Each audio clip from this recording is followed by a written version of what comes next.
Hello everyone, my name is Isaiah Fields, and this is Character Digest. Like the intro said, this is the show where I look at characters who have suffered a character death. Like the intro said, Nicola Breedlove is the subject of the video, and she's a main character from the 1970s classic novel The Bluest Eye by Toni Morrison. Nicola Breedlove is an 8-year-old who, throughout The Bluest Eye, gets abused over and over. The forms of abuse are both physical and mental, sometimes it can be psychological, from her family, friends, and people she runs into. We also see her suffer from horizontal oppression, internalized racism, objectification of herself just at her own expense.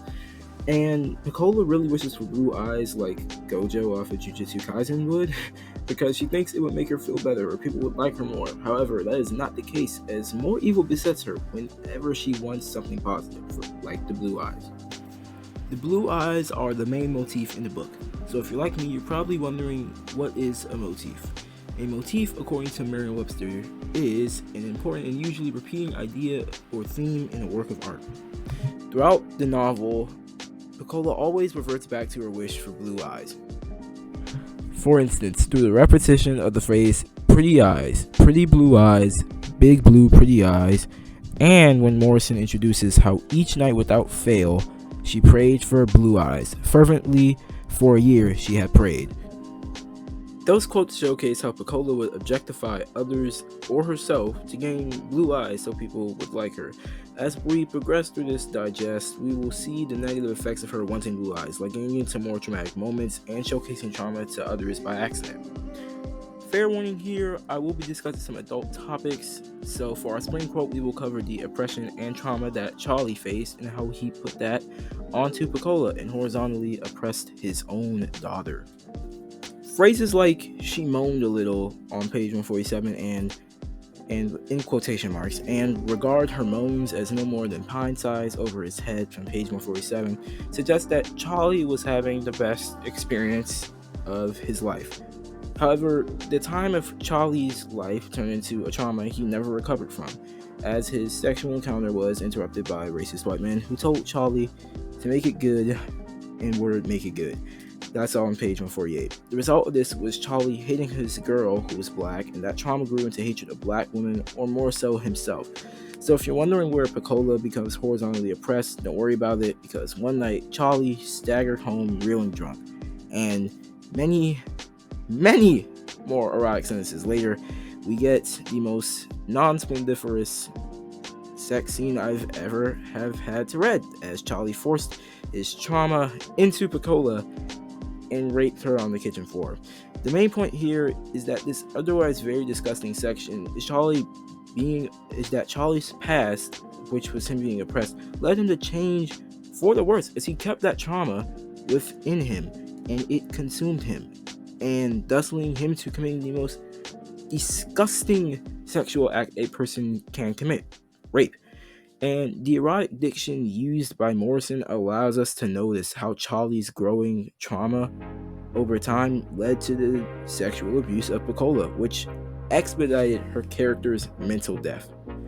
Morrison appeals to the reader's emotions at the end of the winter season in her novel when she says, "Outside, the March wind blew into the rip of her dress. She held her head down against the cold, but she could not hold it low enough to avoid seeing the snowflakes falling and dying on the pavement."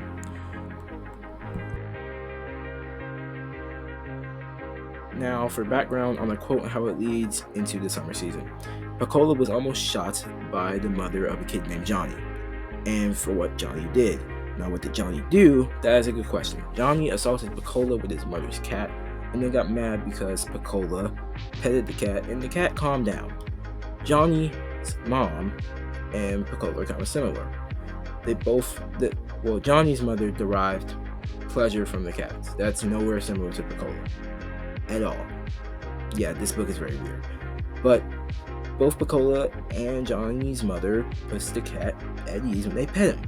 So, as a result, Johnny tries to snatch the cat away from Nicola, and he ends up throwing it behind the heater, and the cat's fur is singed as a result.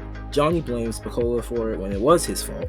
Nicola then has a shotgun put to her face by Johnny's mom, and that resulted in a heart-wrenching moment as Nicola looked up at a Jesus portrait and it had a frown on it as she was leaving the house. Now, how does this bleed into the summer season? Well, what happens is that we now get what is a depressive tone and blunt diction from Morrison, who described Picola's situation as, in quotation marks, a little black girl yearns for the blue eyes of a little white girl, and the horror at the heart of yearning is exceeded only by the evil of fulfillment. From page 204. Now, the phrase dying on the pavement complements the quote I showcased above because it highlights how the snowflake dying on the pavement is like Picola. Because at the end, we see that her friends failed her and dumped their waste onto her like snowflakes falling from the sky. A main staple of Picola's livelihood was and still has been trauma, and when you couple that with the toxic interactions left to right and her inability to let go of a dream of hers, it is clear to see how Picola's character died. Mentally, spiritually, hell, even physically.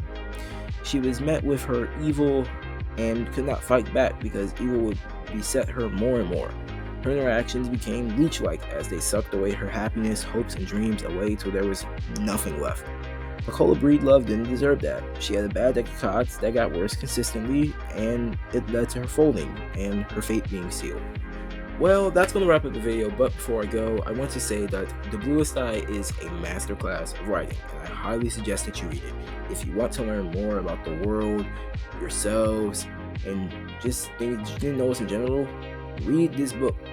It will open your eyes up to a lot of things. But I want to thank you all for watching this episode of Character Digest. I might do one in the future if I feel like it, but it's been a pleasure talking about a book I genuinely love. Thank you all for listening, and bye for now.